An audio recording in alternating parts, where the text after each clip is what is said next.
제약 산업이 새로운 차원으로 진화하고 있습니다. 항체가 아니라 이제는 유전자라고 하는데 바이오 벤처, 대기업 가리지 않고 이 시장에 대거 뛰어들고 나섰습니다. IT 바이오부 김수진 기자 나와 있습니다. 김 기자, 이 바이오 분야는 참 언제 들어도 어렵습니다. 유전자 치료제는 또 뭡니까? 잘 아시는 분도 계실 테지만 대부분 이제 굉장히 생소하게 여기시는 분들이 많습니다. 그냥 첨단 기술이겠거니 하시는데요. 이게 사실은 생각보다 의료 현장에 많이 들어와 있습니다. 혹시 앵커님께서는 세계에서 가장 비싼 약에 대해서 아시나요? 얼마쯤 할 것 같으세요? 글쎄요, 가격은 모르겠지만 어떤 희귀 질환을 치료하는 그런 약이 아닐까요, 아마? 네, 맞습니다. 제약사 노바티스의 졸겐스마라는 약인데요. 네. 이게 한 번 투여하는데 약 20억 원 정도가 됩니다. 20억 원이요? 네. 네. 최근에 이게 건강보험이 결정되면서 치료 비용이 한 600만 원 순으로 떨어져서 이제 좀 화제가 되기도 한 약이에요. 예. 이게 척수성 근위축증이라는 희귀질환 치료제입니다. 이 질환에 걸리면 특정 유전자가 제 기능을 하지 못해서 근육이 위축이 돼요. 살면서 우리는 모든 동작에 근육 힘을 쓰지 않습니까? 예. 근데 영아일 때부터 이제 근육을 제대로 못 쓰면 우리가 걷거나 달리는 것만 근육을 쓰는 게 아니고 호흡을 하거나 심지어 밥을 먹을 때도 근육을 쓰거든요. 예. 이렇기 때문에 영유아 때부터 이런 질환에 걸리면 사망을 하기도 합니다. 실제로 척수성 근위축증은 영유아 유전적 사망 원인 1위로 기록된 바 있는 안타까운 질환이기도 하고요. 그런데 이 질환에 딱 한 번 투여를 해서 운동 기능과 생존율을 향상시키는 유일한 치료제가 졸겐스마입니다. 그러니까 한 번만 투여를 해도 치료가 된다. 20억이 아깝지도 않은 그런 약이라고 할 수 있겠습니다. 없어서 그렇지. 김 기자가 이 약을 예로 들었다는 거는 이게 이제 유전자 치료제의 하나라는 얘기겠죠? 그렇죠. 대표적인 유전자 치료제입니다. 환자의 몸속에서 제대로 이제 기능하지 못한 유전자가 있어서 이 병이 생기는데요. 네. 이 유전자 대신에 정상 유전자 대체본을 환자의 체내로 주입을 시켜줍니다. 그럼 이 대체본이 똑바로 이제 유전자 기능을 하면서 여러 번 치료받지 않아도 되도록 만들어줍니다.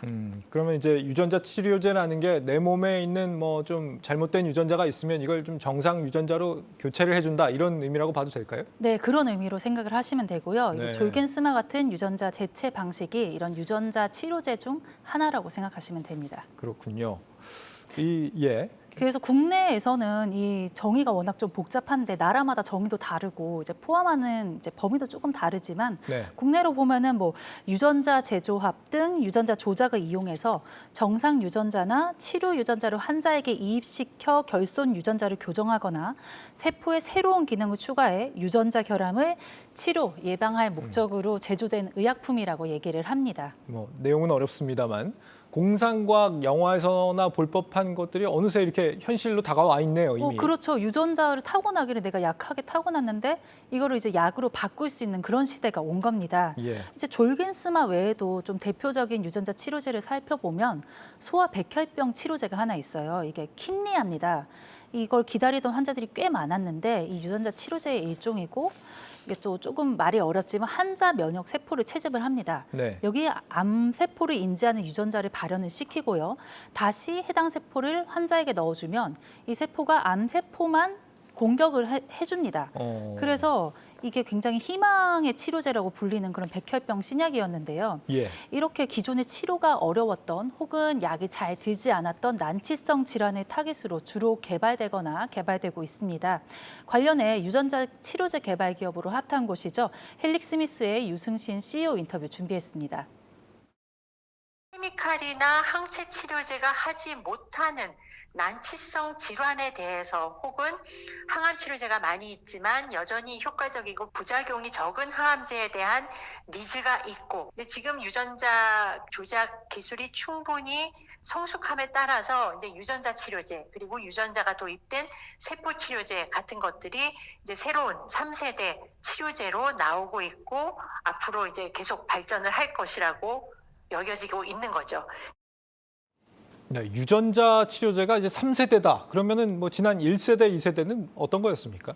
흔히 뭐 가정 상비약으로 가지고 계시는 해열제 같은 것들 있잖아요. 네. 이런 것들을 이제 합성의약품이라고 하는데 1세대로 보시면 됩니다. 예. 그리고 2세대는 항체의약품, 그러니까 뭐 바이러스 같은 데 감염됐을 때 대항하기 위해서 생물체가 만들어내는 항체를 선별해서 만든 치료제가 2세대고요.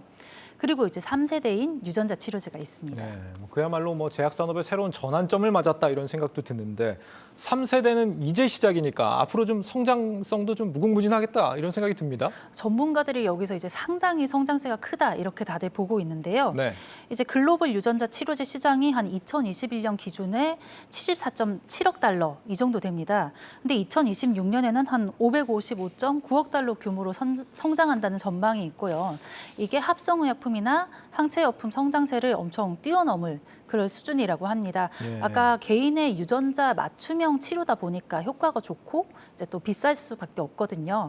그래서 수익도 당연히 많이 날 것으로 전망이 됩니다. 아까 졸긴스마 가격 기억하실 겁니다. 뭐 20억이라면서요. 그렇죠. 뭐 얼마나 원가가 드는지는 우리가 모르겠습니다만 마진이 많이 남는 사업이라고 한다면 대기업들도 뭐 대거 뛰어들고 할 만하겠는데요. 원래는 이제 조금 초반에는 대형 제약사보다는 바이오 벤처들이 많이 들어와 있는 상태였어요. 이게 예. 분야가 워낙 복잡하고 기술이 다양하다 보니까 이렇게 됐었던데요.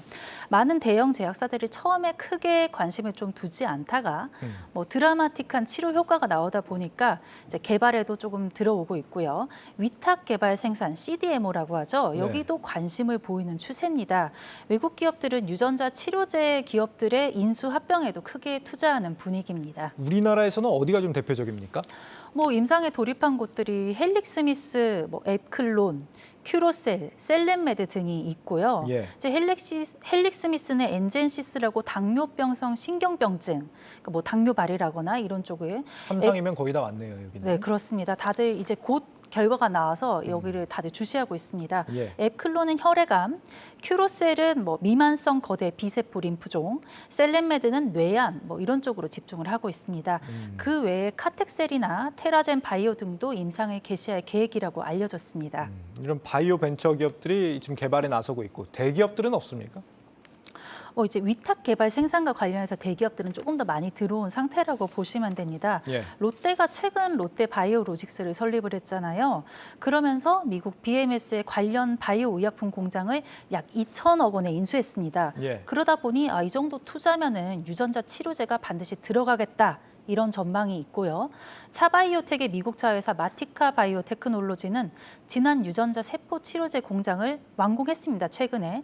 그리고 뭐 GC셀이나 SK그룹의 투자 전문 지주회사, CJ제일제당도 관련 기업 지분의 일부나 전부를 각각 인수했습니다.